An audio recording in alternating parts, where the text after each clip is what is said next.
Hey, it's Ivan Divino here with Personal and Business Credit Consulting. So I wanted to talk to you today about bankruptcies.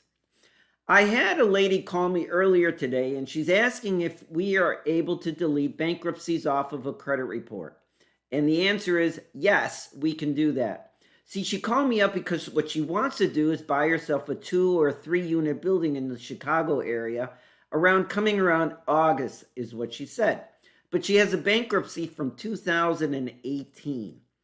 And she wanted to know, can we get it removed? And I said, yeah, we can do that. We can help people delete bankruptcies, collections, late payments, charge-offs, all of that kind of information. I can honestly tell you, bankruptcies aren't the easiest things to get deleted. But your real main concern is, even if we do get it deleted off of TransUnion, Experian, or Equifax, it's still going to be known by the mortgage companies.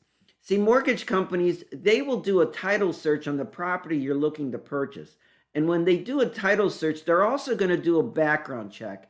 And bankruptcies show up on your public records. So mortgage companies also find out from the public records that you didn't indeed file a bankruptcy. So you don't want to miss that on any application you're doing to purchase a property. But I can tell you, they will know that you filed a bankruptcy, and so it will come up. Even though it's not on the credit reports, when we get it deleted, it will show up on the public records.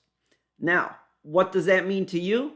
Getting it deleted off of your credit reports can help you, because it can help you with your credit scores and help you with achieving and acquiring new credit. So I definitely suggest working on getting bankruptcies deleted from your credit report.